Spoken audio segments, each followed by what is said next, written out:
ಅಪ್ಪ ಸ್ವಾಮಿ ಸಿದ್ಧಲಿಂಗೇಶ್ವರ ನಮ್ಮಪ್ಪ ನನ್ನ ನೀನೇ ಕಾಪಾಡಬೇಕು ತಂದೆ. ಇದುವರೆಗೂ ನನ್ನ ಜೀವನದಲ್ಲಿ ಒಂದು ನಿಮಿಷನೂ ನಿನ್ನನ್ನು ನೆನೆಸ್ಕೊಳ್ದೆ ನಾನು ಕಳೆದೇ ಇಲ್ಲ. ಇಡೀ ದಿನ ನನಗೆ ಮನೆ ಕೆಲಸ ಆ ಕೆಲಸ ಈ ಕೆಲಸ ಅಂತ ಸುಸ್ತಾಗಿರುತ್ತೆ. ಏನೋ ಸ್ವಲ್ಪ ಸುಧಾರಿಸ್ಕೊಳ್ಳೋಣ ಅಂತ ಸ್ವಲ್ಪ ಎಂಟರ್ಟೈನ್ಮೆಂಟ್ಗೋಸ್ಕರ ಟಿ ವಿ ನೋಡ್ತೀನಿ. ಆದರೆ ಈಗ ಇದಕ್ಕೂ ಕೂಡ ಕಲ್ಬಿದ್ದಿದೆ. ನಿನ್ನ ಈ ಪರಮ ಭಕ್ತೆನ ನೀನೇ ಕಾಪಾಡಬೇಕು ನನ್ನ ತಂದೆ.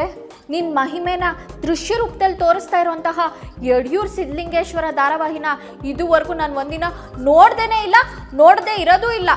ನಿನ್ನ ಈ ಪರಮ ಭಕ್ತೆಯಾಗಿ ನಾನು ಒಂದೇ ಒಂದು ವರ ಕೇಳ್ತೀನಿ. ನಿನ್ನ ಮಹಿಮೆ ತೋರಿಸ್ತಾ ಇರುವಂತಹ ಯಡಿಯೂರು ಸಿದ್ಧಲಿಂಗೇಶ್ವರ ಧಾರಾವಾಹಿನ ಇನ್ನು ಮುಂದೆ ನಾನು ನೋಡಬೇಕಾದ್ರೆ ಯಾರೂ ನನ್ನ ಕೈಯಿಂದ ರಿಮೋಟ್ ಕಿತ್ಕೊಳ್ದೇ ಇರೋ ಥರ ಆಗ್ಬಿಡ್ಲಪ್ಪ.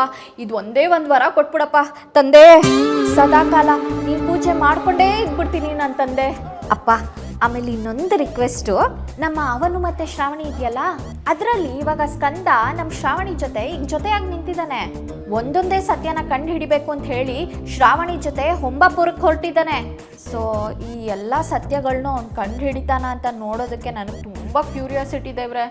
ನಿನ್ನ ಧಾರಾವಾಹಿ ಅಲ್ಲದೆ ಅವನು ಮತ್ತು ಶ್ರಾವಣಿ ನೋಡಬೇಕಾದ್ರೂ ಕೂಡ ನನ್ನ ಕೈಯಿಂದ ಯಾರೂ ರಿಮೋಟ್ ಕಿತ್ಕೊಳ್ದೇ ಇರೋ ಥರ ವರ ಕೊಟ್ಬಿಡು ದೇವ್ರೆ. ಅಪ್ಪ ಸಿದ್ಧಲಿಂಗೇಶ್ವರ ಸ್ವಾಮಿ, ನಾನು ಇನ್ನೇ ನಂಬಿದ್ದೀನಿ, ದಯವಿಟ್ಟು ಕಾಪಾಡ್ಬಿಡು.